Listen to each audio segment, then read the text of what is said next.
this again. There's talk in Los Angeles about it not getting the WWE SummerSlam in 2014. Madison Square Garden in New York City has been rumored as the venue, but there's talk about doing the 2015 Royal Rumble either in Los Angeles or Anaheim. There indeed is a trademark battle going over big time with Fandango's name. Well, WWE tried to trademark the term for use for the pro wrestler, but Comcast has trademarked it for their movie ticket website, which is Fandango.com. So why not just change the spelling to Fandango, since you want to pronounce it that way anyway. WWE is updated advertising for the December 30th Raw taping in Richmond, Virginia, and the live event in Toronto the same night.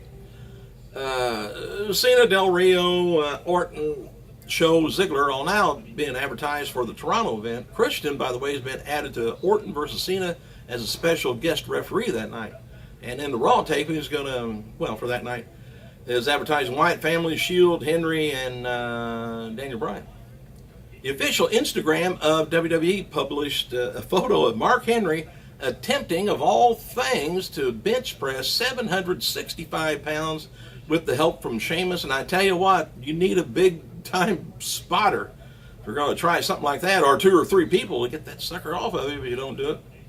Don't know whether it was a success or not, but if he's okay, he probably got it.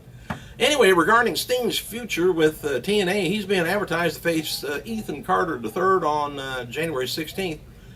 TNA event, Huntsville, Alabama, which would be his. It'll be right after his current deal expires with TNA, and it's possible that Sting is going to, do some extra few dates and everything to write himself out of storylines, or he could sign for another year with limited dates again, like he has for the last few years.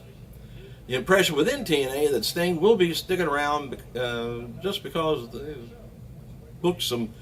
I think they've already booked some plans ahead of time for him, so I think there's things already out there. But just of course, it's got to do with this itchy fingers. TNA Wrestling is throwing a Christmas party for fans in the United Kingdom, company announced on Facebook. And the event's going to be taking place in London, England on Sunday, December 22nd, 3 to 7. And Magnus Rockstar Spud is in attendance. Party is going to be hosted by Jeremy Borash, which would have kept me home in a minute. But anyway, it's going to be filmed for broadcast on Challenge TV. Admission is free, solely limited to those who's got to purchase tickets for the Maximum Impact 6 tour. The battle for former TNA World Heavyweight Tag Team Champions, Bad Influence, squared off against Chavo Guerrero and Hernandez on this week's TNA Explosion, which we don't get to see over here. TV Guide has revealed its first look at WWE's crossover animated film with Scooby-Doo that comes out on DVD March 25th next year. And the movie features the Mystery Inc. team going to WrestleMania, only to discover a ghost Beat is trying to sabotage the show. A ghost Beat. Anyway, WWE Superstar teams up with Mystery Incorporated to solve the mystery. Alberto Del Rio's father, legendary Dos Carreras, has what is being billed as his Japanese retirement match on December 4th in front of 888 fans. He teamed with Mil Mascaras to defeat a couple of people there at Tokyo for the tag team titles. Carreras has a few matches left and will be returning to Mexico, where he will team with his son in one of his final matches. On the way out. And noted before how Maria Kanellis blamed the Bella Twins for blocking her and other former divas from returning to WWE. Anyway, Maria said in a recent interview with Live Audio Wrestling that the Bella's father called her to tell her to stop saying mean things about his daughters. Well, anyway, Kanellis said her father got into a big fight over the phone with the Bella's father. So it's a family feud. Love it. Yeah, it's good for Total Diva TV. CM Punk and other celebrities are going to be featured in a new video for Less Than Jake's My Money on Long Shot single. which you can get online, I guess. Ken Shamrock, believe it. Yep, I said Ken Shamrock. I hadn't said that in a long time. Made his return to pro wrestling on December 7th in Costa Rica. MVP Sean Waltman, Carlito, Tommy Dreamer, and others also worked the show. Shamrock interrupted Carlito's celebration after winning the 1SW World title. Shamrock attacked Carlito, put him in an ankle lock before challenging him to a match. You should have challenged him to a match and then put the ankle lock on him. Ion TV network will not be airing WWE's main event on Wednesday, December 25th, Christmas, or Wednesday, January 1st, which is New Year's Day. Please make a note of it. No word yet on where that affected the show. Whether it's going to be international markets going to be affected that way or not. Main event returns to its normal time slot, January 8th. And as seen yesterday, WrestleMania 31 logo features a red play button in the center.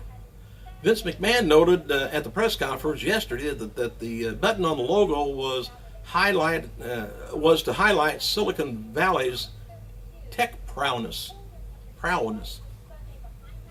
Vince also said that WrestleMania 31 would rival, if not supersede, the Super Bowl. We'll see. Pre-sale for, of course, we don't have to buy the Super Bowl, I don't think. See that for halfway for free. You got to put up with commercials, but at least they're good. And pre-sale for 2014 WWE's Elimination Chamber is going to be from Minneapolis and currently happening at Ticketmaster. If you want to get in there a little bit closer, I think the pre-sale code is Chamber.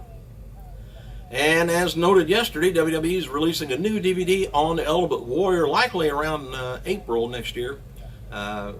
Anyway, they talk about, how many biggest rivalries and stuff with Hogan and Roberts and Rick Rude, Sergeant Slaughter and more. WWE fans have waited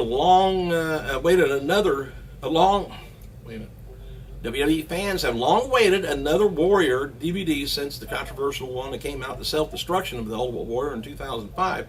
Finally, with over 7 hours of matches from his larger-than-life superstar, this action is his home entertainment release is truly out of control, which nobody has ever understood what he ever said in an interview or what he's referring to. He just rambled on, and we didn't know what he was talking about, and probably could care less. But I think maybe he might show up at Hall of Fame. Kind of odd, the timing on that. Thanks for clicking, you guys. Start that rumor. I gotta go.